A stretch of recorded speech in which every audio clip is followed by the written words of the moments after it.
Jadi apapun sikap yang ingin diajarkan kepada anak, berarti orang tua dahulu yang harus mempraktikkannya. Apapun sifat yang kita ingin ada di dalam diri anak, ya kita harus mulai duluan.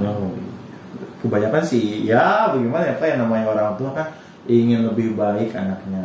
Iya. Orang tuanya jelek. Benar. Karena ini kacau gitu. Kalau orang tua tidak sesuai gitu antara apa yang diucapkan dan perbuatannya gitu. Iya, bisa nasihatin anak tapi sendiri begitu. Nah, terus itu alasannya karena kan jadi anak saya nggak boleh kayak saya gitu. Nah, itu kan apa ya, pembelaan yang konyol kayak gitu kan. Seperti itu kan. Nggak bisa. Karena anak itu ya mereka bisa berpikir gitu dengan apa yang mereka lihat di hadapan mereka, terutama apa yang ditunjukkan oleh para orang tuanya. Kalau orang tuanya tidak bisa dipegang ucapannya, pasti mereka akan melihat bahwa orang tuanya ini tidak pantas menjadi role model mereka. Yang saya takutnya kan anak kita ini mengambil role model di luar gitu. Kalau role modelnya ini baik, kalau kebalikannya, nah akhirnya orang tua kan terkaget-kaget gitu. Misalnya orang tua terkaget-kaget melihat anaknya ini kok punya sifat yang suka marah-marah, terus kasar, apalagi kalau anak sampai ini ya melakukan hal-hal yang tidak dibenarkan, mengambil barang yang bukan haknya, kriminal ya.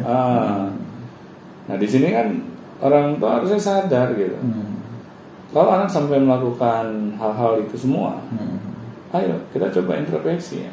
Apa nih ya, kesalahan kita dalam mendidik anak? Jangan-jangan hal itu dimulai dari diri kita sebagai orang tua yang tidak sadar menularkan sifat-sifat seperti itu. Nah, di sini orang tua harus mulai peka gitu, sadar dengan apa yang dia lakukan di dalam kesehariannya. Jangan sampai anak-anak kita ini mencontoh. Kalau sampai kita ini nggak sadar juga gitu, akhirnya anak yang akan menjadi korbannya. Anak ini kan peniru ulung, dia akan mudah gitu ya menyerap segala sesuatu yang ada di sekelilingnya. Iya, sangat mudah ya. Sangat mudah, karena database di dalam dirinya yang berkaitan dengan ilmu pengetahuan itu masih terbatas. Nah disinilah orang tua harus sadar gitu, karena pengajaran yang terbaik ya dengan kita contohkan. Iya, kadang begitu kan anak diajari misalnya ingin menjadi seorang anak yang memiliki cinta dan kasih. Tapi yang kata Bapak tadi bilang, orang tuanya marah-marah dan iya, itu benar. Ada sebuah pertentangan, kontradiksi begitu. Jadi itulah yang membuat pembelajaran sifat itu nggak nyampe ke anak mungkin pas lama. Benar. Karena mengapa saya penting untuk membahas ini ya? Karena kan kita tidak pengen gitu punya anak yang kasar, punya anak yang semena-mena sama orang lain. Kalau kita ini memiliki anak yang model seperti itu, kira-kira bagaimana nasib anak-anak kita di masa depan?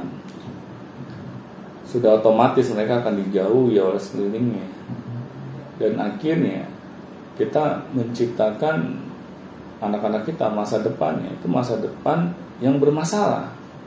Karena tidak ada orang yang mau berdekatan dengan anak-anak kita. Ya siapa sih orang yang pengen berdekatan dengan orang yang keras, yang kasar? Pasti kan mereka akan menjauhi. Padahal yang kita ketahui ya, kalau kita ingin menjadi orang yang sukses di masa depan, kita harus menjadi orang yang lebih disukai oleh banyak orang, bukan malahan tidak disukai oleh banyak orang. Dijauhi gitu. Dijauhi otomatis kan.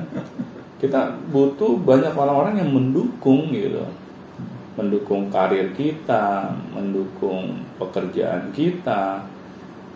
Hal ini kan bisa terjadi kalau anak-anak kita ini memiliki sikap yang baik, memiliki rasa cinta kasih kepada orang-orang di sekelilingnya.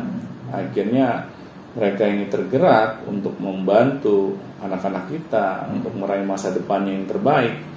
Nah di sini Gung pentingnya, makanya orang tua itu harus menjadi role model dulu nih. Berarti orang tua mau tidak mau ya mereka ya misalnya katakanlah orang tua itu memiliki sifat marah-marah. Iya. Karena ketika dia ingin anaknya tidak marah-marah, berarti orang tua itu wajib sangat memaksakan untuk belajar. Iya, memang ya, misalnya orang tua sadar. Iya. Sifat asli gue ini memang marah. Iya benar ya. Dari dulu kayak gitu ya. Benar. Tapi kita sadar gitu. Di depan anak kita berusaha rem gitu. Kita paksa diri kita gitu. Kita nggak mau keluar gitu. Sifat asli kita seperti apa? Nanti aja, jangan di hadapan anak. Depan suami aja. Depan suaminya aja gitu. Biar suami jadi samsak gitu.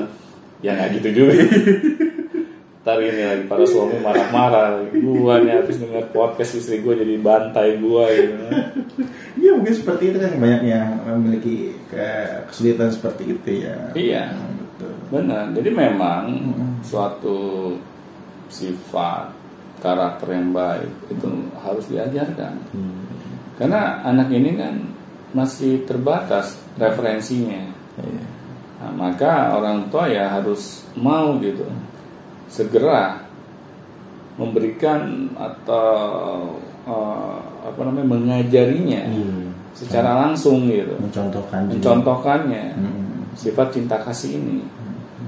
Karena kalau bukan kita sebagai orang tua melalui perilaku kita sehari-hari, maka di mana lagi anak kita dapat belajar menerapkan cinta kasih di dalam kehidupannya?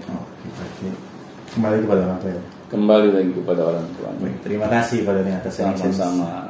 Sesi sore hari ini tentang cinta kasih, menemukan cinta kasih kepada anak. Silakan kalau mau yang bertanya langsung saja tanyakan melalui kolom komentar, boleh melalui link deskripsi, terutama di emailnya untuk bertanya. Silakan langsung saja, dan mau gabung WA-nya, Telegramnya dan lain-lainnya, silakan langsung saja datang, diklik saja di deskripsi di bawah. Baik, sampai jumpa di video selanjutnya. Sampai jumpa teman-teman.